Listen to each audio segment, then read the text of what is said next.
Concord, the DEI Overwatch clone, had recently opened its open beta, meaning everyone could play it, everyone could give it a chance because they're clearly desperate to try to sell as many copies of this game as possible. But so far, things are looking very bad for them because while the player numbers are slightly higher than the recently closed beta, they are still looking abysmal. I have a few things to show off, but before I get into the topic, if you enjoy the content I create, check out the links in the description, join the community in my live streams, and consider supporting through Patreon or YouTube memberships. Now, we had just last weekend seen the early access beta. Now, this was a closed beta, meaning you had to pre-order the game in order to get into this, and that just didn't sit well with a lot of people. We're talking about a brand new franchise, and when you have a brand new franchise, you're not going to instantly really get people to trust you,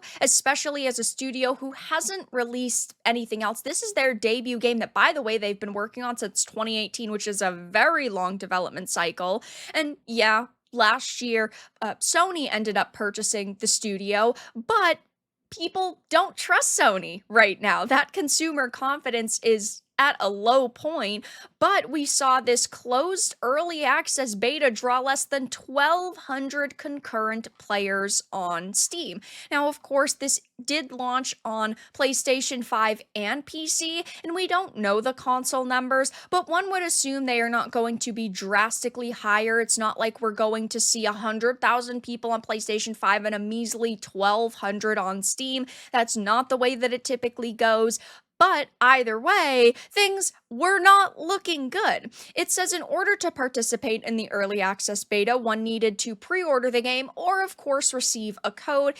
People who bought the game could give out 4 codes to their friends, but that did not pump up the numbers at all. It says pre-ordering any edition had granted you access to the beta early access weekend, as well as 4 extra codes you can share with friends so you can squad up with your own crew and take on rival crews together. I mean, I don't know myself because I had not played it, but I think that these numbers are in bad matchmaking territory, meaning you're going to see a lot of people ending up over and over and over again. You're going to be teamed with a lot of people multiple times if you're not playing with a kind of designated squad of your friends. I will be streaming it over this weekend for the open beta to give it a shot, but I'm not looking forward to it. You know, if I wanted to play a hero shooter, I would play something like Overwatch. It's free,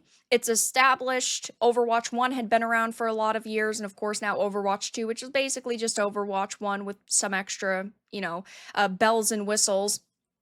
Clearly, that is what I think a lot of people would do. They would rather go to the game that they know has an established player base that's definitely higher than a measly 1,000 people, and that is generally enjoyable. Now, will Concord be amazing? I don't think so. There is that small chance, but I have watched quite a bit of gameplay. It seems very sluggish. The character designs are awful, and it really does not seem like it's even worth $5, let alone the 40 to 50 range, depending on, what edition you're getting. It says, though, in fact, gamers who have played the early access beta did not seem impressed by the game. They were saying, hey, the positives are it's a free beta and graphically it looks nice in cutscenes, but the negatives were no characters felt good, the maps felt lifeless and boring, character movements feel sloppy and slow, and now we have this open beta going on, and I'm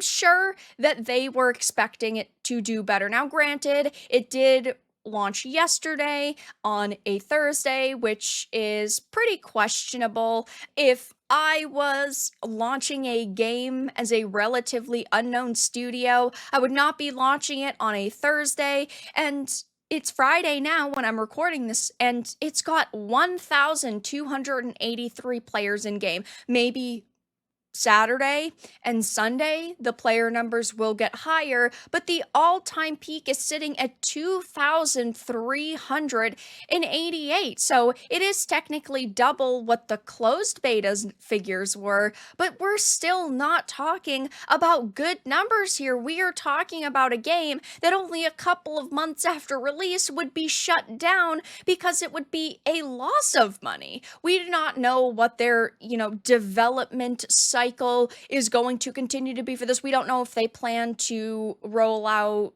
consistent updates for 1 year or 3 years, or if they don't particularly have a timetable and they're just going with the flow. But if they are going with the flow and they do not have, basically the ability to throw money in the garbage, then they're in for a very bad time, judging by these numbers. Again, a 2,388 peak is absolutely nothing in the grand scheme of things. And because this game really just looks like a DEI Temu Guardians of the Galaxy Overwatch clone, people have taken to social media to roast Sony, to roast Firewalk, and say this is going to be another massive financial failure.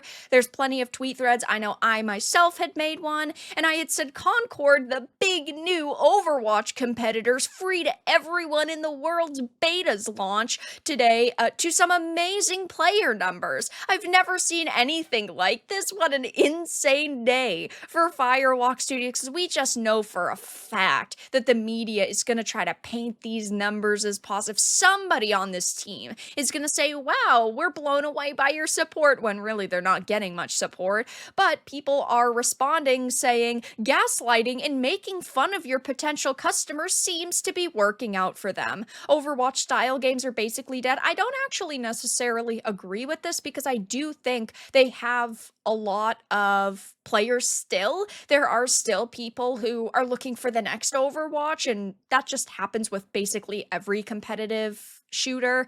There's always somebody looking for the next big game, but I think that people do still love the Overwatch style. It's just hard to top Overwatch when it does so much well. And I know I don't like Activision Blizzard, same with you guys, but we can't, lie and sit here and say Overwatch is awful, because it really isn't. People are laughing at them, saying they'd have to pay me to play it.